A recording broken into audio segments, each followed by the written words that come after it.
Hello दोस्तों, नमस्कार। मैं रविशंकर मस्करे आप सभी का अपने इस वर्दी वाले चैनल पर हार्दिक स्वागत करता हूं। यदि आप चैनल पे फर्स्ट टाइम हैं तो चैनल को सब्सक्राइब कर लेना और वीडियो ठीक लगेगी तो लास्ट में लाइक और शेयर कर देना। इससे पहले मैं आपको सबसे बड़ी बात बता दूं कि रोज़गार पंजीयन के लिए रूल बुक में क्या लिखा है। आज तक न जाने कितने हज़ारों लड़कों के कमेंट आ चुके हैं मेरे पास कि सर हम अदर स्टेट से भी हैं या हम स्टेट से भी हैं, जिस टाइम हम फॉर्म भरे उस टाइम पर रोज़गार पंजीयन नहीं था, अब क्या करें सर, अभी बना ले क्या, अभी साइट नहीं चल रही है, ठीक है तो क्या करें, कैसा होगा। ठीक है, इसी बारे में मैं यह वीडियो को बना रहा हूँ। हो सकता है कि इस वीडियो को देखने के बाद आपकी रोज़गार पंजीयन वाली समस्या पूरी तरह तो नहीं लेकिन कुछ हद तक कम हो जाए।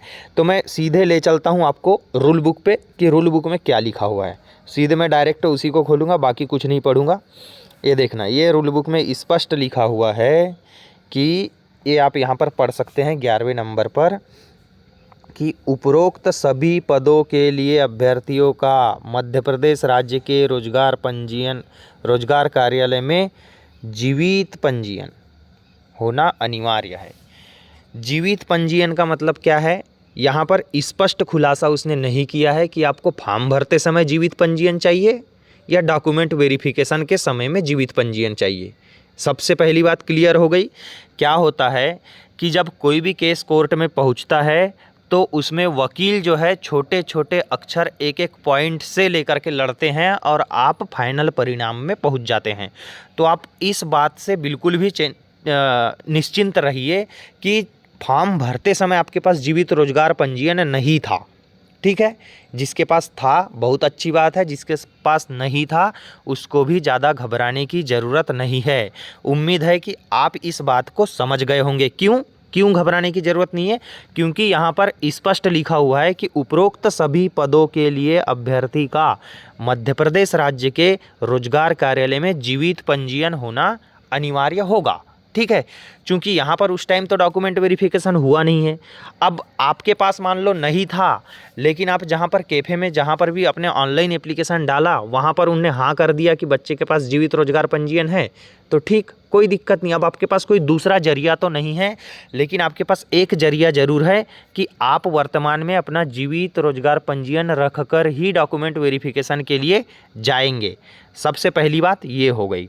ठीक है, अब उसको अभी कैसे बनाना है उस पर मैं अभी चर्चा कर देता हूँ थोड़ी देर में। ठीक है, इससे पहले एक और यहाँ पर लिखा हुआ है जो कि प्रतीक्षा सूची के संबंध में है कि 15% बच्चे जो है इनकी वेटिंग लिस्ट रखी जाएगी, प्रतीक्षा सूची तैयार की जाएगी। इससे फ़ायदा क्या होगा वह भी मैं अभी आपको आगे बताता हूँ। ठीक है, सबसे पहले तो मैं वो 15% जहाँ पर लिखा हुआ है, ये रोल बुक ही मैं खोला हुआ हूँ, इस रोल बुक में ही आपको दिखाने वाला हूँ।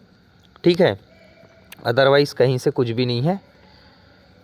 ठीक, एक मिनट देखिए, यहाँ पर लिखा है, जस्ट मिनट, ये ठीक है। 16 नंबर वाले ऑप्शन में आप यहाँ पर पढ़िए प्रतीक्षा सूची के बारे में। ठीक है, मैं आपको पढ़ करके सुना देता हूँ कि सामान्य प्रशासन विभाग के आदेश क्रमांक इतना इतना दिनांक 10/10/2016 के अनुसार विज्ञप्ति पदों की संख्या के 15%, मतलब लगभग 7,000 वैकेंसी है, तो 15×7 = 105, 1,000 के समथिंग अभ्यर्थी को प्रतीक्षा सूची में रखा जाएगा, यानी प्रतीक्षा सूची बनाई जाएगी। परीक्षा परिणाम घोषित होने के 1 वर्ष तक अथवा नवीनतम परीक्षा के परिणाम घोषित होने तक, यानी नवीन परीक्षा के परिणाम घोषित होने तक, जो भी पहले हो। मतलब है कि अभी आप एग्ज़ाम देंगे, उसके बाद 1 वर्ष तक आपकी प्रतीक्षा सूची जो है यहाँ पर बनी रहेगी। 1 वर्ष तक यदि कोई नवीनतम वैकेंसी नहीं आती है तो यहाँ से आपका पद भरा जा सकता है। तो इस बात को भी आपको ध्यान रखना है। इसीलिए आपको फिजिकल में ज़्यादा से ज़्यादा मेहनत करने की ज़रूरत है कि जो बच्चे बाहर होने की कगार पर है, कम से कम वेटिंग लिस्ट में तो आ ही जाएंगे। और ऐसा होता है मेरे भाई, कितने सारे लोग यहाँ से जॉब छोड़ करके जाते हैं एमपी पुलिस से या कोई भी अदर जॉब, जिससे उसको कोई कुछ अच्छा मिल गया तो वहाँ से निकल लेता है। खासकर मैं बात कर रहा हूँ अदर स्टेट वालों की। एमपी पुलिस में फॉर्म तो भर देते हैं। हमारे साथ में 2017 में कम से कम 20 से 25 लड़के थे, केवल एक हमारे साथ, मतलब सागर जिले की बात कर रहा हूँ मैं वहाँ पर। लेकिन 20 से 25 लड़कों में अभी मात्र 1 से 2-3 लड़के ही बचे हैं, बाकी सब के सब निकल गए, उनकी सीट हो गई खाली। ठीक है। तो इसी तरह से जो है आपको यहाँ पर फ़ायदा हो सकती है। दूसरी बात मैं बताऊँ कि आप रोजगार पंजीयन कैसे बना सकते हैं। सबसे पहली बात तो मैं बताऊँ कि आपको मध्य प्रदेश का आपको मध्य प्रदेश का एक पोर्टल मिलेगा, ठीक, रोजगार पंजीयन वाला, ये ठीक है, मध्य प्रदेश रोजगार पोर्टल। यदि आप यहाँ पर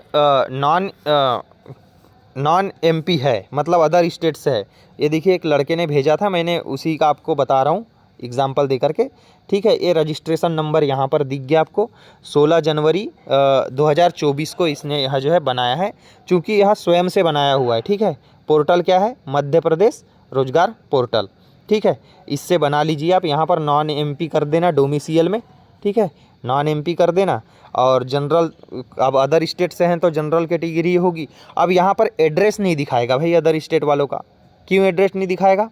क्योंकि अदर स्टेट वाले भी एमपी का ही एड्रेस डालते तो ज़रूर है, लेकिन वो दिखता नहीं है, ठीक है। इस लड़के ने मैहर का एड्रेस डाला था, लेकिन यहाँ पर एड्रेस शो नहीं हो रहा है, ठीक है। और कुछ नहीं, बस इतना सा आपको बना करके रखना है। देखिए यहाँ पर आपको दिख रहा है कि नेक्स्ट जो रिन्यूअल डेट है जनवरी 2027 तक है, 3 साल के लिए रहता है। यदि आप एक बार रोजगार पंजीयन बना लेते हैं तो 3 साल के लिए वह रोजगार पंजीयन मान्य रहता है, ठीक है। इसके अलावा भी आपको रोजगार पंजीयन बनाने में कोई दिक्कत आ रही है, आप खुद से नहीं बना सक रहे हैं, तो कहीं कैफ़े में चले जाइए, CSC सेंटर में चला जाइए, उसमें भी आपको समझ में नहीं आ रहा है तो यूट्यूब निकालिए और यूट्यूब पर सर्च कीजिए कि मध्य प्रदेश का रोजगार पंजीयन कैसे बनाएं। तो इसमें आपको 20 से 25 वीडियो मिल जाएंगे। आपको जो अच्छा लगे, जो बेटर लगे, जो जहां पर मोबाइल नंबर मिले, व्हाट्सअप नंबर मिले, कांटेक्ट करो और तत्काल प्रभाव से इस प्रक्रिया को पूरी कर लो। उम्मीद है कि आज का यह सेशन आपको अच्छा लगा होगा। इतना ही कह करके मैं यह वीडियो को विराम दे रहा हूँ। आगे के वीडियो में आपको बताऊँगा मैं रिज़ल्ट के बारे में। अब रिज़ल्ट के बारे में तभी चर्चा करूँगा जब रिज़ल्ट घोषित हो जाएगी। चलिए, धन्यवाद, जय हिंद, राम राम, आप सभी को शुभ रात्रि।